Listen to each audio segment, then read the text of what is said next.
Muy buenas noches, estimados docentes, profesora. Vamos a dar inicio al debate virtual.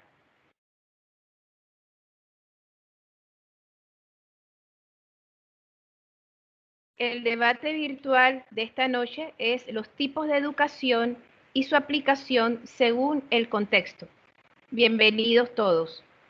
La educación es el proceso de facilitar el aprendizaje o la adquisición de conocimientos, así como habilidades, valores, creencias y hábitos. Generalmente se lleva a cabo bajo la dirección de docentes, padres de familia, la comunidad educativa en general, pero los estudiantes también pueden educarse a sí mismos.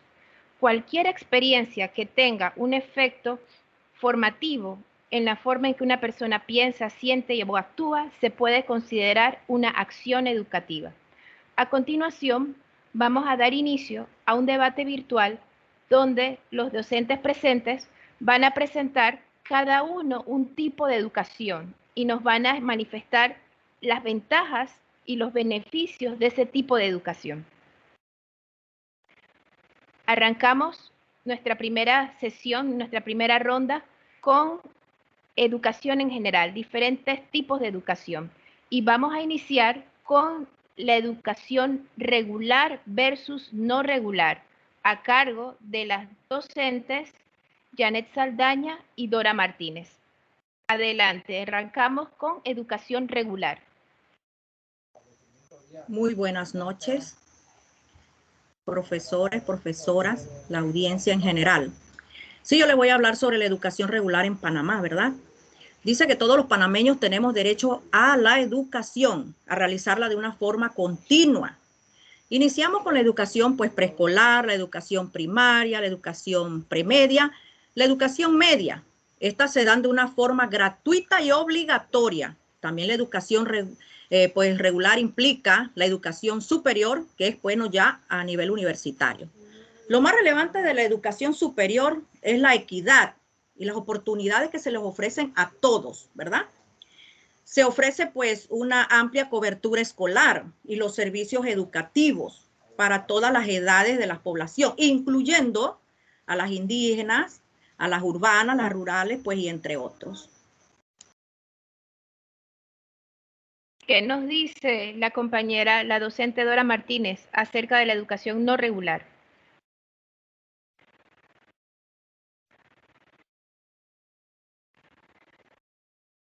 Adelante, Dora. Active el audio, compañera. Muy buenas noches, gracias por la oportunidad.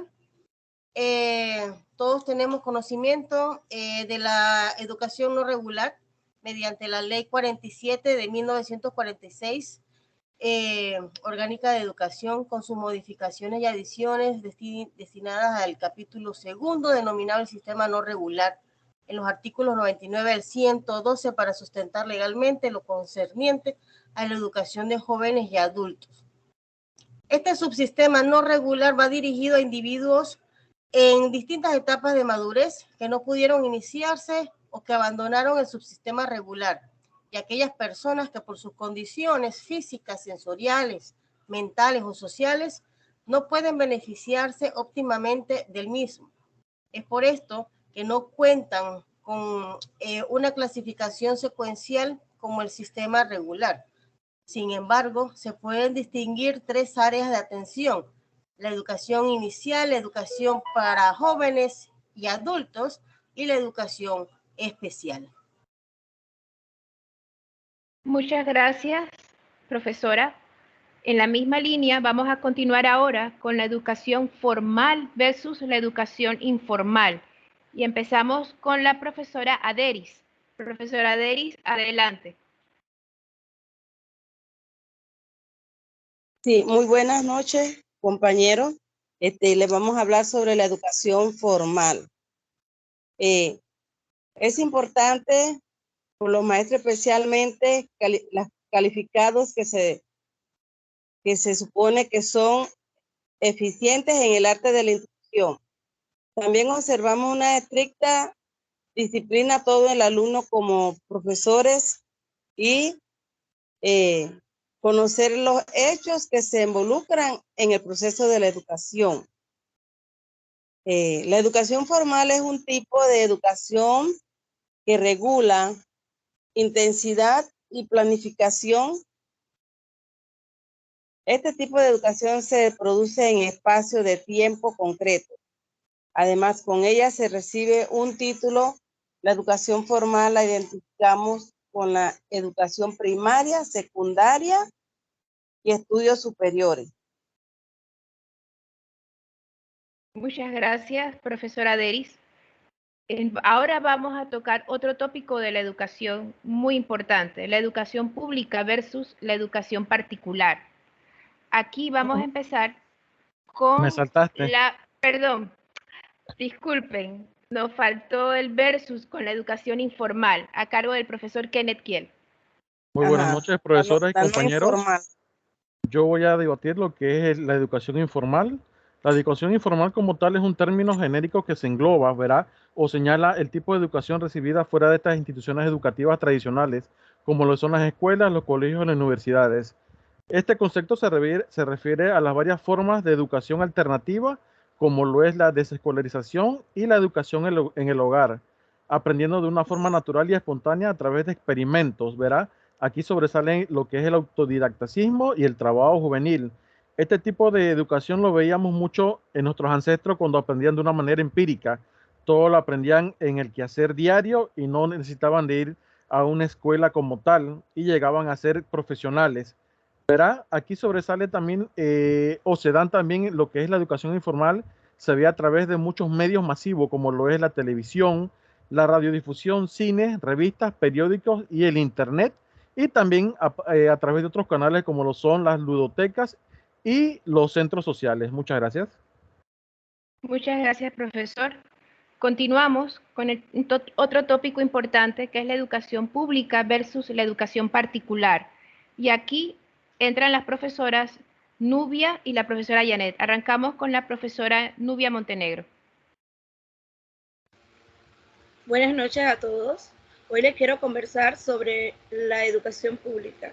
La educación pública tiene que ver con los planes educativos de los diferentes países y llega a la mayoría de los ciudadanos. Es de carácter obligatorio hasta cierto nivel y se sostiene con los impuestos de todos los ciudadanos de determinado país. Por lo tanto, la educación pública es una de las mejores opciones que tienen los pueblos para educarse. Si bien es cierto, es de manera gratuita, los gastos son mínimos y en algunos lugares el mismo gobierno, aparte de implementar los planes de estudio, pagar los educadores, también facilita el material didáctico. Por lo tanto, la educación pública es una opción para la población en general. Gracias. Muchas gracias, profesora. Continuamos con la profesora Janet, que va a defender el punto de la educación particular. Muy bien, buenas noches nuevamente. Pues la educación privada, según estudios realizados por parte de la Contraloría, ¿verdad?, del país, existen alrededor de 319 colegios privados en todo Panamá. Se dio entre el 2018 y el 2019 un aumento, un incremento de estudiantes, ¿verdad? Ya eso alrededor del 2020 a la fecha, bueno, ya han habido disminuciones de estudiantes por diversos factores. Los horarios, pues, de acá son más extendidos. A diferencia de allá de la pública, acá, pues, salen un cuarto para las 2 o 20 para las 2, alrededor de esas horas. Y también, bueno, es lo que tiene, pues, la educación privada es que sí tiene un costo, ¿verdad? Sí tiene un costo. Así que, bueno, es lo más relevante que les puedo hablar, pues, de esta, pues, educación privada. Muchas gracias, profesora. A continuación vamos a ver la educación urbana versus la educación rural, pero vamos a escuchar la ponencia del profesor Héctor Santos con la educación rural. Buenas noches. La educación rural permite el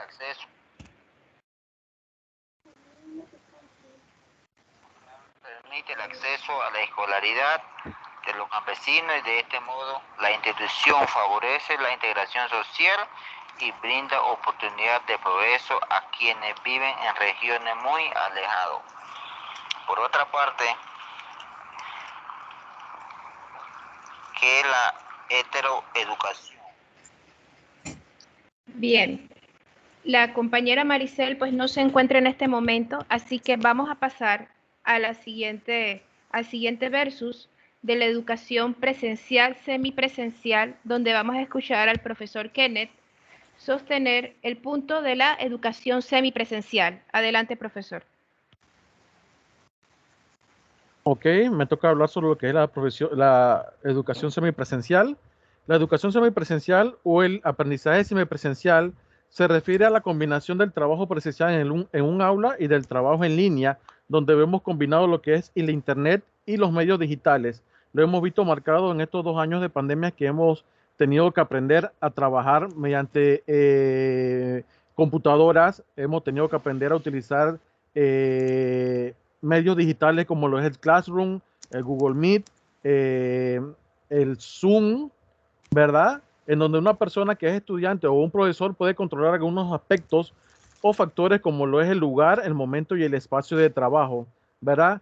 La ventaja de la educación semipresencial es que da un mayor nivel educativo, te genera un menor gasto económico, la enseñanza es individualizada, permite medir el progreso académico, así como los tiempos empleados y mejora la comunicación profesor-alumno. Muchas gracias. Muchas gracias, profesor. Ahora, con un tema no menos relevante, tenemos la educación general versus la educación inclusiva. Empezamos con la profesora Nixia, que nos va a abordar el tema de la educación general. Sí, buenas noches. Gracias pues por la oportunidad de estar aquí. Escuchando todos los comentarios de los otros licenciados y profesores, me llama mucho la atención que mencionan de que la educación pues es sumamente importante, ¿verdad? En todos los ámbitos y en todos los aspectos del mundo. Pero también cabe resaltar que hay que destacar la educación en el ámbito general y en el ámbito especial. ¿Por qué? Porque de esta manera nosotros necesitamos involucrar a nuestros estudiantes con necesidades educativas especiales. No los podemos dejar por fuera, ¿verdad? Debemos involucrarlos en estos espacios. Además de ello, los docentes, tanto de la educación general como de la educación especial, ellos deben involucrarse en el atender a todos estos chicos e incluirlos dentro de las aulas de clases, ¿verdad? Lo que se espera con esto es que los maestros sirvan como un recurso, como un apoyo, como una guía, ¿verdad? En donde este maestro de educación especial también le ofrezca a los docentes de educación general modificar sus planes de estudios para atender a estos estudiantes. También crear estos espacios físicos para poder atender a estos chicos con alguna necesidad educativa especial. Se considera también que la gran importancia de esto es lograr reforzar todas las capacidades y las necesidades que tienen nuestros estudiantes dentro de las aulas de clase, que nos permitan lograr los objetivos con estos chicos, superar todas estas barreras que nosotros nos afrontamos el día a día en nuestras aulas de clase, que se respeten las diferencias de los estudiantes y lograr así una autonomía para todos y con muchas oportunidades para nuestros estudiantes. Gracias. Muchas gracias, profesora. Continuamos ahora, escuchamos la defensa de la profesora Kathleen. Adelante, profesora Kathleen. Buenas noches a todos, gracias por la oportunidad. Sí, yo voy a defender lo que es el tema de la educación inclusiva. Hay un pensamiento que me llamó la atención y considero que es importante, y todos los que estamos aquí como docentes tenemos que tenerlo en cuenta y ponerlo en práctica.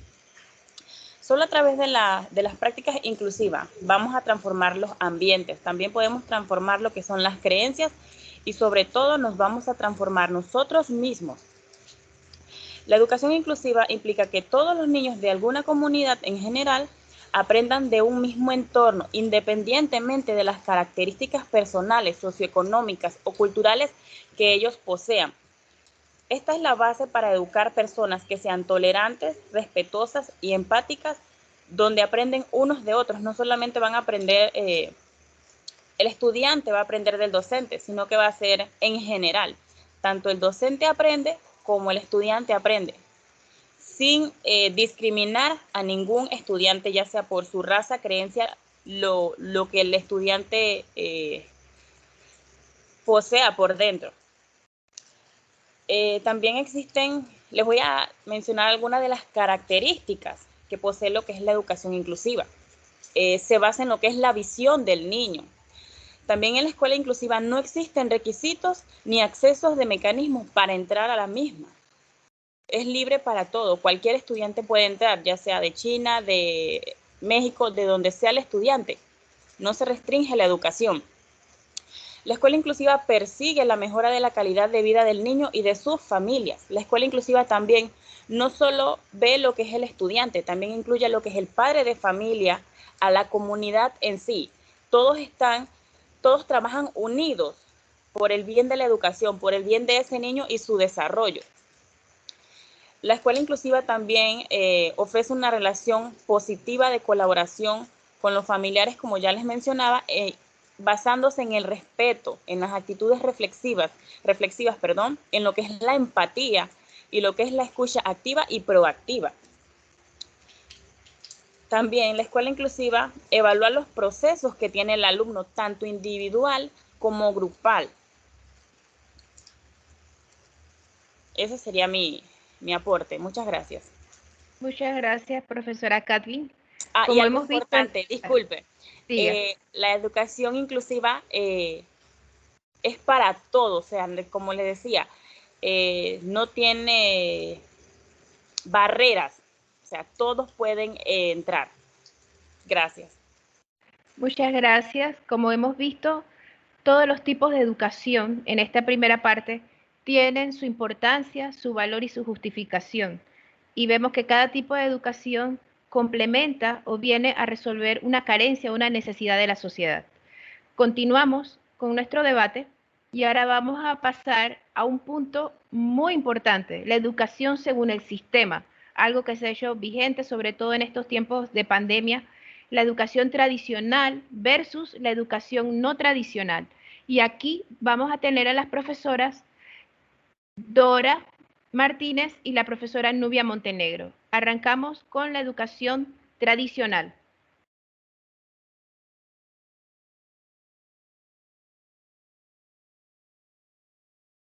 Adelante, profesora Dora.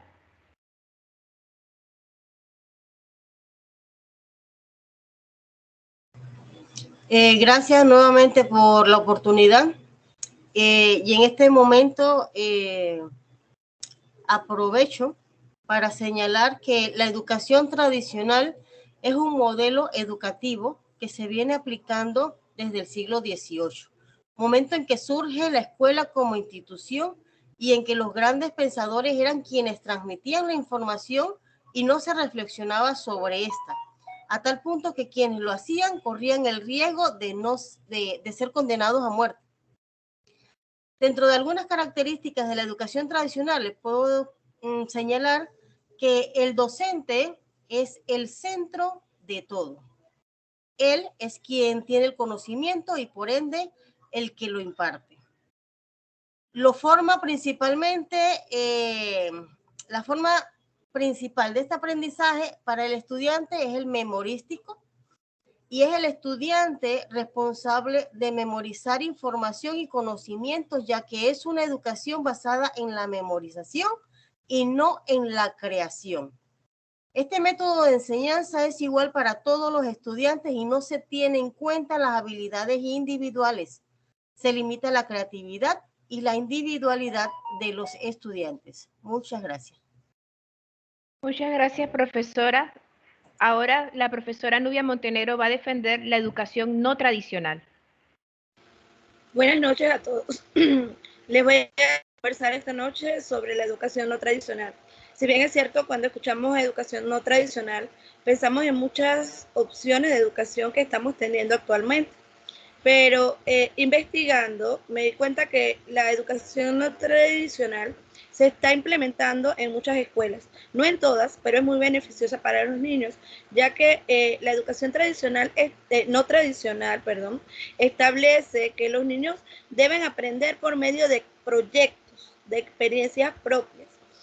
el docente no es el centro de la educación, sino los niños, y es un guía para que los niños, a través de proyectos, cumplan sus objetivos, desarrollen sus contenidos, y esto se da a través de un estudio continuo, a través del tiempo que el niño está en la educación, en las aulas de clase, y se usan muchas veces problemas del entorno o de la vida real para que el niño aprenda de manera significativa, que los aprendizajes queden en él, no que memorice, no que llene un espacio, no que desarrolle una prueba, sino que vaya aprendiendo de sus propias experiencias y de proyectos que se implementen en ese centro educativo donde está estudiando el niño.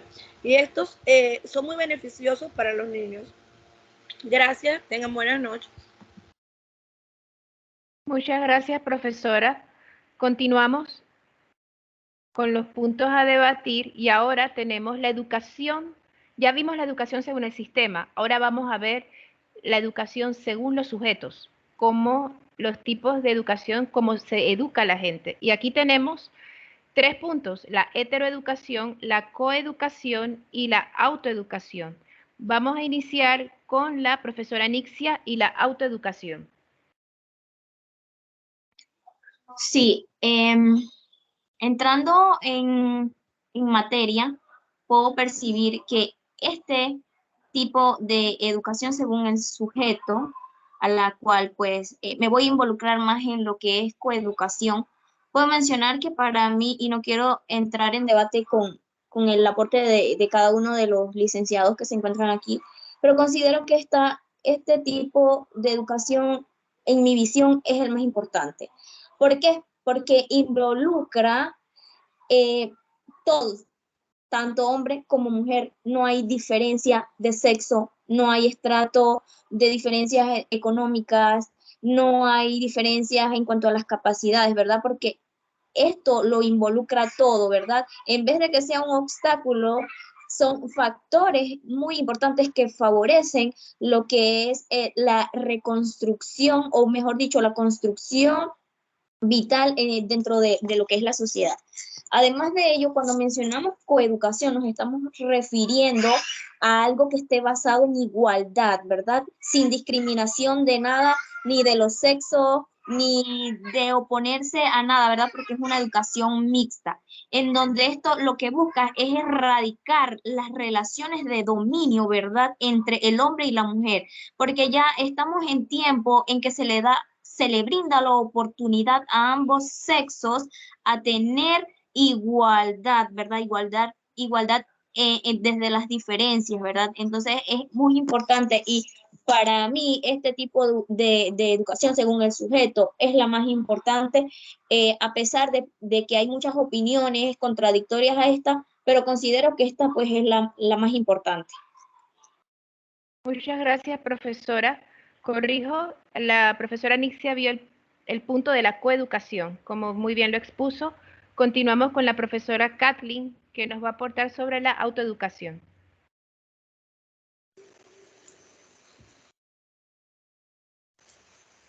Bien, buenas noches nuevamente. También sin ánimos de entrar en conflicto, pero no estoy de acuerdo con la compañera de su punto. Yo considero que la autoeducación es la más importante. ¿Por qué? Porque a través de ella nosotros mismos vamos a aprender. Si lo creamos como un hábito diario, esto nos va a permitir perfeccionar nuestras habilidades actuales y podemos desarrollar nuevas capacidades, y también nos vamos a enriquecer nuestro modo de pensar y nuestro modo de prepararnos.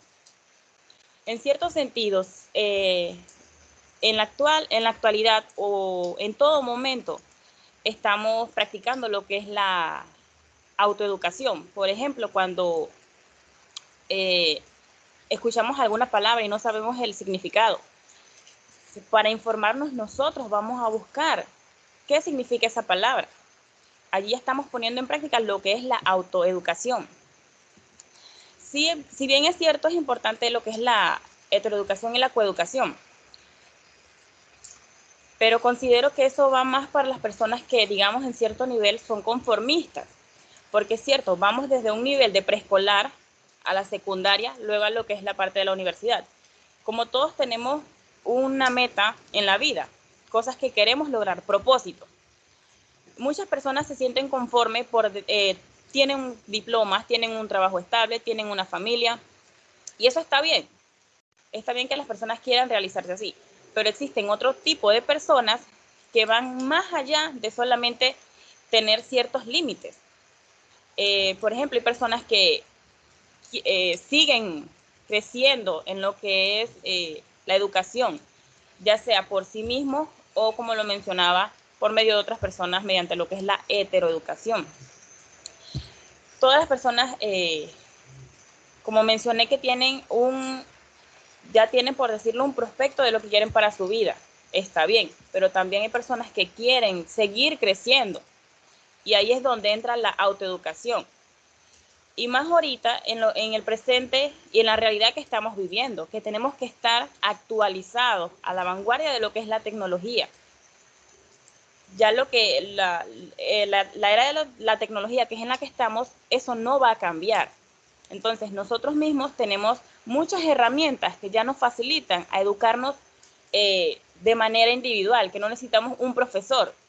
Ejemplo, podemos ver ya que en la aplicación de YouTube podemos poner X video y nosotros mismos podemos aprender, ya sea de manualidades, de construcción, de lo que sea. Nosotros mismos tenemos esa facilidad ya para poder aprender por sí mismos y seguir creciendo, pero eso ya va en cada persona, en no ponerse límites. El objetivo de la autoeducación es asegurar lo que es la continuidad y la constancia de sus actividades para dominar lo que son los conocimientos y las habilidades, como les mencionaba, seguir creciendo, seguir enriqueciendo sus conocimientos. Resolver tareas en momentos convenientes, o sea, al instante. También están algunas características de la autoeducación. Se puede mencionar lo que es la independencia, ya que no necesitamos tener un tiempo limitado para poder estudiar, para poder informarnos. También está lo que es la continuidad. No ponemos pausa, seguimos y vamos al nivel. La dedicación que nosotros le pongamos, lo que es la disciplina que nosotros tengamos. Y lo que es la autoeducación es un proceso que no dura un periodo, como lo que es los niveles de escolaridad, ya sea en primaria, secundaria o en la universidad, sino toda la vida podemos seguir nosotros aprendiendo y innovando nuestros conocimientos. Muchas gracias. Muchas gracias, profesora. Ahora vamos a escuchar la defensa del profesor Héctor sobre la heteroeducación. En la parte donde participan dos elementos, un agente intrínseco, el educador, y un agente intrínseco, el educando, entre los que comparten la comunicación interpersonal. Dentro de la heteroeducación es necesario que existan dos elementos esenciales, el educador y el educando, que comparten una comunicación, a lo que podemos llamarlo la comunicación interpersonal. Y si nos preguntamos qué relación debe existir entre la educación, heteroeducación y la autoeducación, primeramente que nada, que debe existir una buena comunicación, debe haber un interés propio del educando y debe haber también una autonomía propia del educador. Muy bien, ahora continuamos con el siguiente punto a debatir y es la educación. Siguiendo con la educación según los sujetos, vamos a tocar el tema particular que va a abordar la profesora Aderis. Adelante, profesora Aderis, usted nos va a apoyar con el tema de la educación asistemática.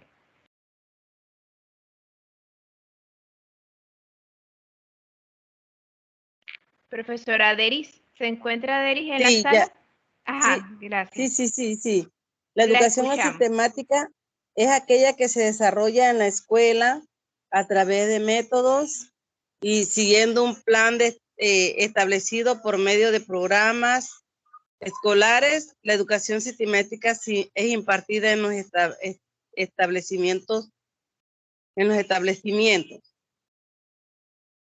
Esta se basa en organizaciones visuales y comprensiones de un todo, es decir, familiares, costumbres, valores, escuela y comunidad. La pedagogía sistemática trata de integrar a los padres en la educación de sus hijos, creando un enlace entre la familia, la escuela. Ya. Muchas gracias, profesora. Continuamos con un tema también que es álgido y es la educación permanente versus la educación continua. Aquí nos van a apoyar la profesora Dora Martínez y bueno, vamos a escuchar a la profesora Dora Martínez. Adelante. Nuevamente, gracias por la intervención. Les puedo manifestar pues que la educación permanente es todo un proceso de desarrollo conscientemente planificado y realizado a lo largo de la vida.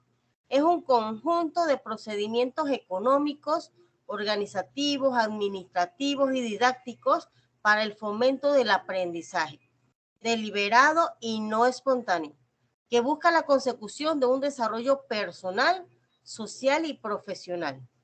Es importante tener en cuenta que el aprendizaje permanente ocurre en el transcurso de toda la vida y no únicamente en la vida adulta.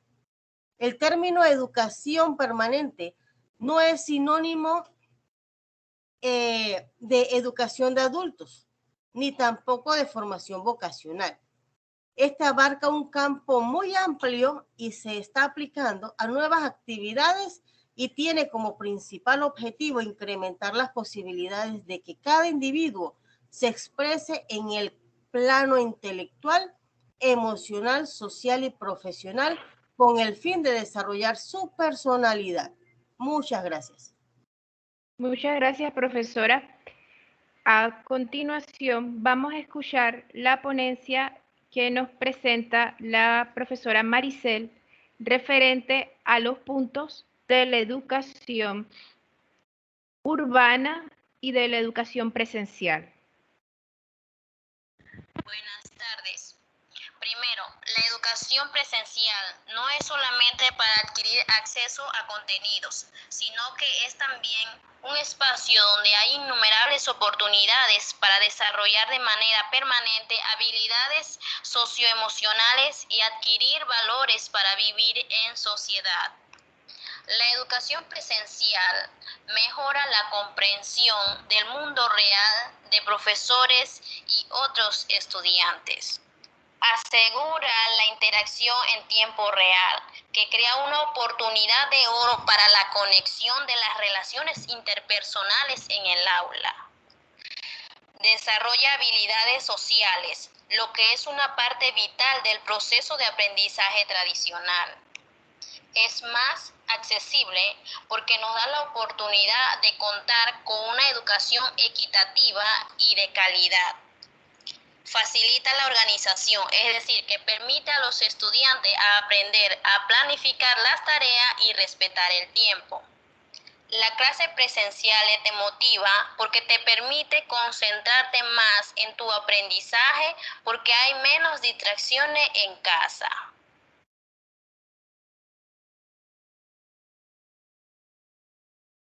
La educación urbana. La educación es un derecho humano fundamental que debe poder ser ejercido por todos los habitantes de un estado, cualquiera sea la zona en donde se encuentren. La educación urbana es muy importante porque nos brinda muchas más oportunidades, pues existen más escuelas que se adapten a una matrícula masiva, con mayor tecnología, mejores docentes. La ubicación es importante porque es en un lugar céntrico de la ciudad y tiene un acceso fácil. La escuela cuenta con talleres extracurriculares y docentes necesarios para cada grupo. Los docentes están preparados para tratar con distintos tipos de niños, ya que todos los alumnos son diferentes. Los docentes están preparados para tratar distintos retos por la sociedad, porque debe ser docente con alta expectativa, flexible y organizado. Muchas gracias, profesora Maricel. A continuación, ya expusieron todos los docentes su punto de vista referente a los distintos tipos de educación. Ahora vamos a la sesión de preguntas y respuestas que han dado el público a los docentes panelistas. La primera pregunta que hemos capturado es, ¿qué tanto está afectando la pandemia a la educación particular?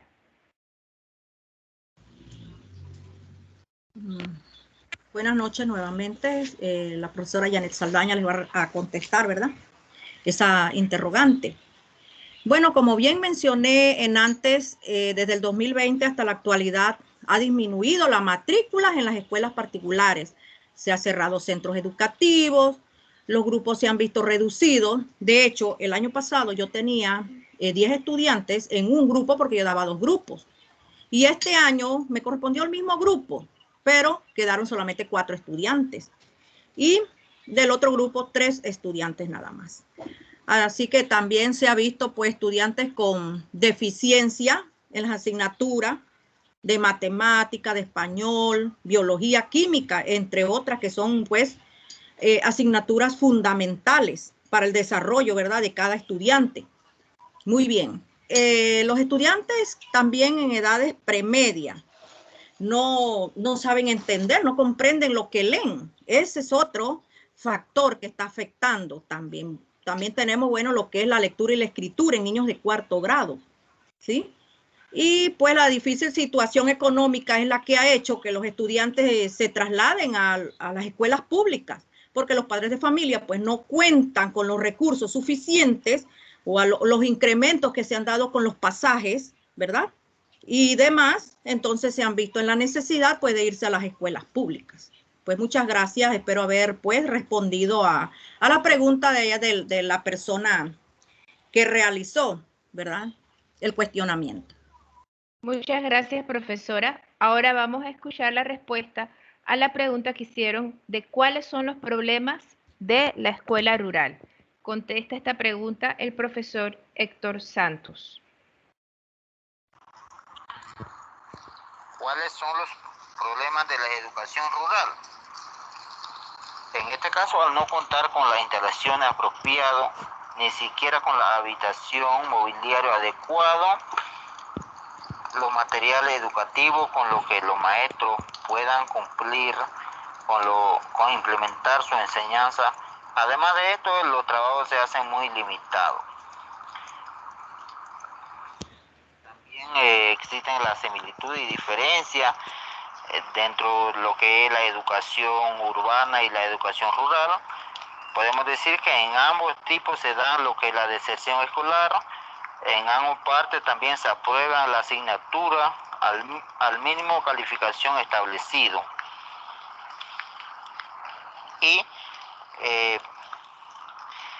dentro de las relaciones que pueden existir entre la heteroeducación. Muchas gracias, profesor. Y por último, la última pregunta es, ¿cuál es el principio de la educación inclusiva? Buenas noches a todos nuevamente. Sí, el principio fundamental de la educación inclusiva es la igualdad de oportunidades que tienen todos los estudiantes, la no discriminación. Se apoya más en lo que es la convicción de que todos los niños puedan aprender y que se le otorguen las oportunidades y los materiales apropiados para que ellos puedan desarrollarse como personas, ya sea individual o de forma grupal. También otro principio que puedo mencionar es que tiene un acceso universal a la educación y también se crean lo que son los grupos de apoyo. Muchas gracias, profesora. Y bueno, con esta última intervención hemos dado por finalizado todos los puntos que íbamos a abordar en el tema del debate virtual.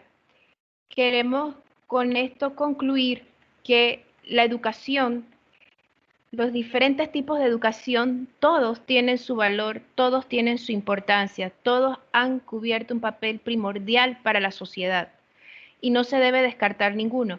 Hemos visto a lo largo de las presentaciones de los profesores de sus ponencias que cada tipo de educación ha tomado un papel relevante de acuerdo a las circunstancias, o ha dejado de ser relevante, o ha sido discutido, o ha sido repensado, o reorganizado a lo largo del tiempo. Pero no dejan de tener algún punto de vigencia, o algún punto de ajuste, o algún punto de inflexión para lo que es la evolución de la educación en la sociedad.